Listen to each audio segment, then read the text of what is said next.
À ce moment-ci, je reconnais Monsieur le député de Marquette.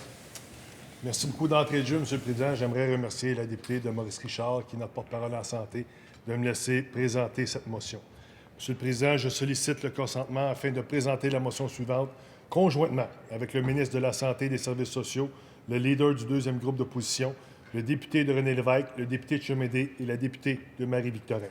Considérant qu'au Québec, c'est environ 56 800 personnes qui recevront le diagnostic du cancer en 2020, considérant que le cancer de la prostate est le type de cancer le plus souvent diagnostiqué chez les hommes, considérant qu'en 2020, 4 400 hommes recevront un diagnostic de cancer de la prostate et 900 hommes qui en décéderont de cette maladie, considérant que trop d'hommes hésitent à parler de leurs symptômes avec des proches ou avec un médecin en raison des tabous liés au cancer de la prostate, que l'Assemblée nationale reconnaisse l'importance de la campagne Novembre 2020, une campagne organisée depuis 7 ans par l'organisme Procure qui vise à récolter des fonds pour faire la lutte contre le cancer de la prostate, qu'elle reconnaisse le travail inestimable de l'ambassadeur émérite de l'organisme, le regretté Jean Pagé, que l'Assemblée remercie les Québécois ayant déjà participé à la campagne de financement de novembre 2020 afin de soutenir la lutte au cancer de la prostate par l'achat d'un nœud papillon ou encore du coffret hommage à M. Pagé, qu'elle encourage un maximum de Québécois à participer à cette campagne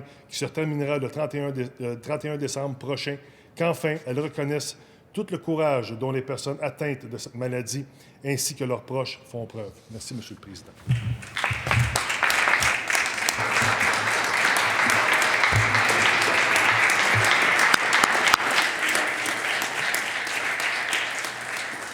Y a-t-il consentement pour débattre de cette motion? Monsieur le Président, il y a consentement pour un débat de 2 minutes par intervenant dans l'ordre suivant, le député de Marquette, le ministre de la Santé et des Services sociaux, le leader du deuxième groupe d'opposition, ainsi que le député de René Lévesque. 4 intervenants donc pour une durée de 2 minutes chacune et je débuterai par Monsieur le député de Marquette. Merci, M. le Président. C'est un honneur pour moi de me lever en cette Chambre afin de vous encourager à participer à la campagne Novembre afin de lutter contre le cancer de la prostate. C'est le 19 novembre dernier que l'organisation Procure a lancé l'édition 2020 de cette importante campagne de financement se terminant le 31 décembre prochain. Cette année, nous en soulignons le 7e anniversaire qui revêt un caractère particulier depuis le décès, le 9 décembre 2019, de M. Jean Pagé, qui a milité pendant plus de 15 ans pour la cause. Il avait été nommé plus tôt, en 2019, ambassadeur émérite de Procure, le titre honorifique le plus prestigieux de l'organisation, afin de souligner son implication importante. Comme vous le savez, le dépistage hâtif du cancer de la prostate est un facteur déterminant dans notre capacité à traiter cette maladie. Malheureusement, trop d'hommes encore aujourd'hui hésitent à discuter des problèmes liés à cette maladie avec leur médecin.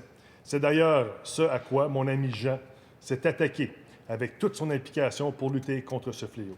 Pendant des années, il a incité les hommes à parler de leurs problèmes, les inciter à aller voir un médecin, les inciter à briser le silence, car chaque vie compte. En 2020, 4 400 hommes auront reçu un diagnostic de cancer de la prostate, c'est 12 par jour. De ce nombre, 900 hommes, des pères, des frères, des amis qui en seront décédés. Aucun homme n'est à l'abri de développer ce genre de maladie et c'est ensemble que nous devons lutter contre elle. C'est pourquoi, en mon nom et au nom de ma formation politique, je veux vous inviter à participer à la campagne 2020 de novembre. Plusieurs choix s'offrent aux gens qui veulent participer, que ce soit l'achat d'un nœud papillon, du coffret hommage à M. Jean Pagé ou encore une boîte de produits alimentaires d'ici. Tous les dons sont les bienvenus. Merci d'appuyer cette cause. Merci, M. le Président.